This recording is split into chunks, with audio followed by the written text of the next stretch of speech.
Welcome, everybody, to this week's episode. We really appreciate you joining us. This podcast really shows us how we can all learn, live, and thrive off of each other. By sharing our knowledge through our conversations, we will impart some knowledge whilst learning ourselves how to progress even further. Here is your host. Hey creatives, this is Rolain and welcome to the Writer's Creator Space, a space where you as an author or aspiring author can get inspiration, advice, tips, and encouragement on your self-publishing journey. This is episode 18 and today I will be talking about an author's greatest asset, which is relationships. And as I reflect on my writing journey to this point, I see the important role relationships have played on my writing journey and how important they've been to me. So we shouldn't take for granted the relationships that we have. But more on that later in the show. Right now, I want to get into some personal writing news. And I have finally finished transferring my lead magnet for Delayed But Not Forgotten to a digital format. Now, if you don't know, my writing process is I write everything on paper, then I transfer it to a computer. So that's what I mean. And I've finally done it. It's taken longer than I would have liked, but at least it's done. So that's it. And I've sent it to the editor, and it's not going to take long to edit, since it's it's 3 chapters long. It's got an introduction, but it's just to give you an idea of what the book is about and to get you hooked on it. So I will keep you up to date on that. And on top of that, I will be focusing now on two more things. On my book cover, and I need to start working on that because I will be using the book cover that I create now will be the book cover I use for my lead magnet and for my main book.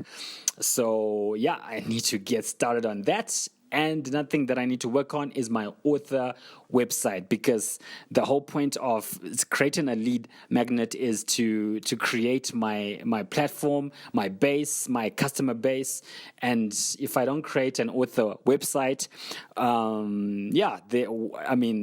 am I going to get more people on board? So once I create my website, then I can put my lead magnet on there and people can sign up for that, and when my main book comes out, then I've got a base to advertise to. And that's my idea of why I need to create an author website. So I'm happy at the progress I am making, and I'm excited for this book, Delayed But Not Forgotten, because I didn't do any of what I'm doing right now with my first book, because at that time I didn't know about lead magnets or websites, and I didn't have a podcast, I didn't have a YouTube channel.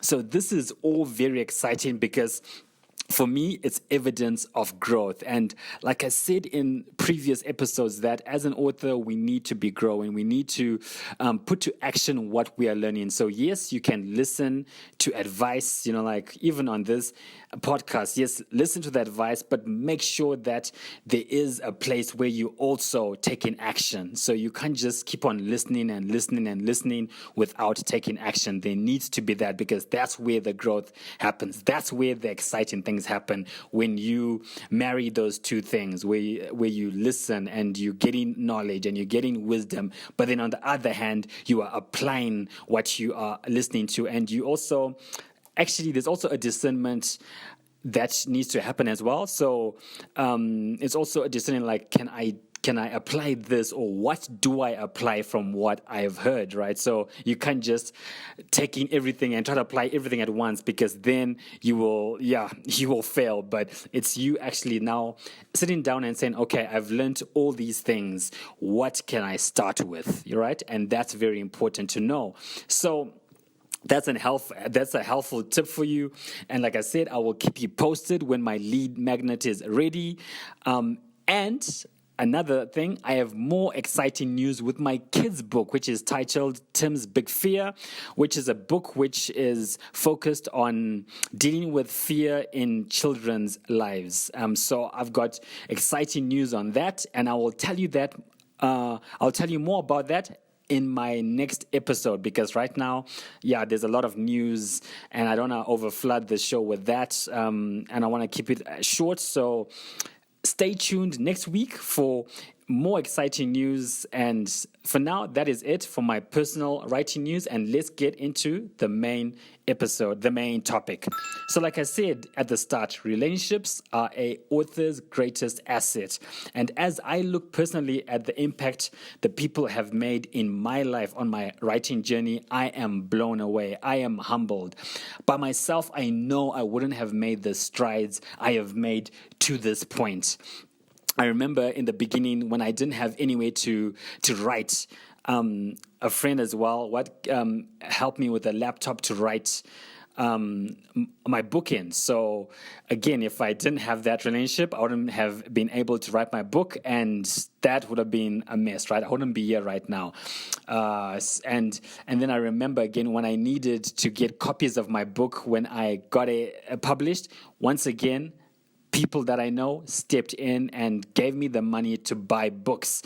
And so I could go on and on, but I think you get the picture. You have an amazing resource in the people in your life. Draw from the wealth of wisdom you have in the people around you. And a story on that, I remember as I was beginning or contemplating or thinking about writing a book, and I have someone that I know who is an author, and he has written a few books, and I went to him and just asked him how to write a book, what I should be thinking about, and he gave me some really useful tips and made me think about the book and how to write the book, and gave me some important pointers that I used. And that again was me just asking the people in my life and thinking, okay, do I know any authors? And yes, I do. So let me ask them for help, so like I said, you actually have an amazing resource in the relationships in your life. So look around, draw from them. Don't take them for granted, because you can go so much further when you understand the importance and the critical role that they play in your life. And I want to share a quote that I love about this, and it's from Hellen Keller, and it says, "Alone we can do so little, but together we can do so much." And I love that, because it is so true with people around you. And once you understand the value, the treasure that you have in the relationships around you, you can go far. You can do so much. By yourself, you can do little. And I know, because there's this other thing about authors and writers, that this journey is a lonely one, right? I have to write alone and I have to go alone. But that is true to some extent, because yes, when you're writing your book, you need to write. You're writing it by yourself, right? You have to sit down, get a pen, or open your laptop and write and type by yourself. Yes, there's that aspect where you write alone, but the writing journey doesn't have to be done alone. You need people to support you. You need people to encourage you. You need people that love you and will support you no matter what. And that's the other thing, as I'm talking about relationships. Make sure the people around you and the people that you ask, the people that you're talking are on your side, right? They've got your best interest at heart, and there aren't people that you don't trust, or people that don't have your best interest at heart, because they can pull you down, they can stop your progress, they can discourage you with words, and just be careful, right? So with that, I've come to the end of the episode, and I want to hear your thoughts. Like, how have the relationships in your life benefited you on your writing journey? Make sure to comment below. If you like this episode, give it a rating. I'm on Facebook, so if you'd like to say hello, you can do so by leaving a comment there, or on my email. I'll leave the links in my show notes. And remember to share with this episode with people that you know, and I will see you in the next episode. And remember that you have something worth sharing. Loved what you've heard on this week's episode? Well, the answer is simple. It would mean the world to us if you could head over to iTunes and leave us a 5-star review and feedback. Spreading the word really is the best way to grow our podcast and achieve even greater things. Thank you.